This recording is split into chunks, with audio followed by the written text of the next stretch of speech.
My sister and I have always had a distant relationship, primarily due to the significant age gap between us. Our parents, too, treated us differently from the very beginning. Before my sister was born, our family faced a challenging period when my dad lost his job.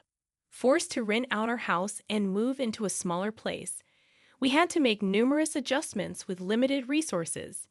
Despite my dad's efforts to find employment, it became increasingly difficult. Both my parents started submitting job applications, and eventually, my mom received a call from an old contact offering a position in a new venture. The pay wasn't substantial, but it was an improvement from our previous situation. 6 months later, my dad was finally hired, and while we were doing better, we still had debts to settle. 3 months after losing his job, we had moved and rented out our house. Realizing that it would take time for things to return to normal, we continued renting. A year later, my mom was pregnant, prompting us to move into a slightly larger apartment. Despite the improved circumstances, my parents remained cautious with money. Throughout this time, my communication with my parents dwindled to brief greetings and goodbyes. Their preoccupation with financial worries dominated our conversations. When we first shifted, I used to eagerly await their return, but both were exhausted and barely acknowledged me. Despite my efforts to be independent and help out, they seemed oblivious. After our second move, all attention shifted to my pregnant mom. I tried to express my feelings, but she was easily irritated and dismissed my attempts at conversation. My dad, working long hours, would arrive home later than my mom, often ignoring me. I felt like a stranger in my own home, crying myself to sleep while they remained indifferent. 3 months after my dad lost his job, I was transferred to a public school, never returning to my previous one. The loneliness at home and the lack of friends at the new school intensified my desire to reconnect with my old life. As my mom's pregnancy progressed, they seemed to forget my existence entirely. I felt sad and hurt, unable to address the situation. In the final trimester of my mom's pregnancy, with the impending birth just days away, I found myself alone at home while she was at the hospital. Despite my solitude, I refrained from complaining, only wishing for her well-being and the chance to meet the new addition to our family. Upon their return, the baby took center stage, leaving me feeling ignored and isolated. When I asked to see the baby, my mom became agitated, instructing me to leave, and my dad remained silent. I never had the chance to spend quality time with my sister or hold her. My mom was extremely protective, and although my dad attempted a few times to let me be near her, my mom always intervened. It felt as though she harbored a deep resentment towards me, and I couldn't fathom why. A few months after my mom's recovery, my parents decided to move back into the house we owned. I held onto a glimmer of hope that returning home would bring about a return to normalcy. However, as time passed, their attitude towards me worsened. One day, I had a breakdown in front of them, waking up my sister in the process. This led to anger from all of them, and I found myself locked in my room, crying myself to sleep. I soon realized that even though we now own a house, it wasn't spacious. With only 2 bedrooms, they placed me in the attic to make room for my sister. Cleaning the attic was my responsibility, and it was a horrible, cold, and dark place. Without any wiring, there was no possibility of light. I often went up there when my parents had gone to bed, only to sneak back down and sleep on the couch. They caught me a few times but didn't seem to care, as long as I stayed out of their way. As I grew older, I got a job that they were unaware of. When I received my first paycheck, I initially wanted to buy them something in the hopes of gaining their approval. However, I talked myself out of it, collecting the money without spending it on myself either. Eventually, it was time for university, and although I had little money, it wasn't enough to cover the fees, food, and living costs. When I brought up the idea of university, they outright declined, claiming they didn't have much. Their focus remained on my sister, and I didn't hold it against her. We never talked much growing up, and any attempt to bond would result in unnecessary drama. It seemed better for both of us to keep our distance. Despite the challenges, my only chance of going to university was securing a full scholarship. I applied for numerous scholarships using a neighbor's laptop, and fortunately, I managed to get into a good university. I couldn't secure a full scholarship, forcing me to cover my own living and food expenses for university, which was located 2 states away. Determined to make it work, I reached out to the kind cafe owner for a job. She was an older lady, sweet and experienced, having been at the cafe for quite some time. Upon moving, I realized my parents were indifferent to my absence. They wouldn't even notice if I hadn't informed them. The challenge of finding affordable housing seemed daunting given the high costs and required down payments. Seeking refuge, I approached the cafe owner, explaining my situation. She empathized with my predicament and offered a room upstairs, deducting the cost from my paycheck.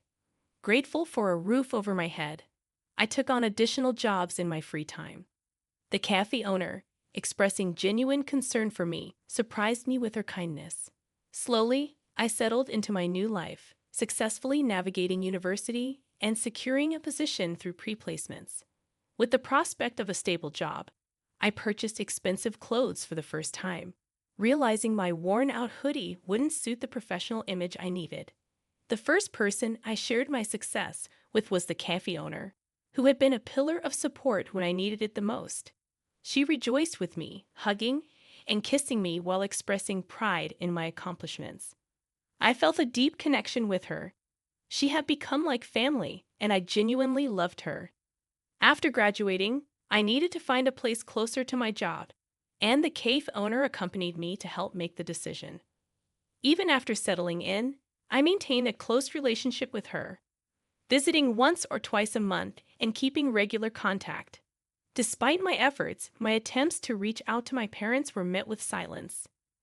They never answered my calls, and when my sister occasionally picked up, the conversations felt awkward. During my time at work, I made friends who, despite my introverted nature, made an effort to include me.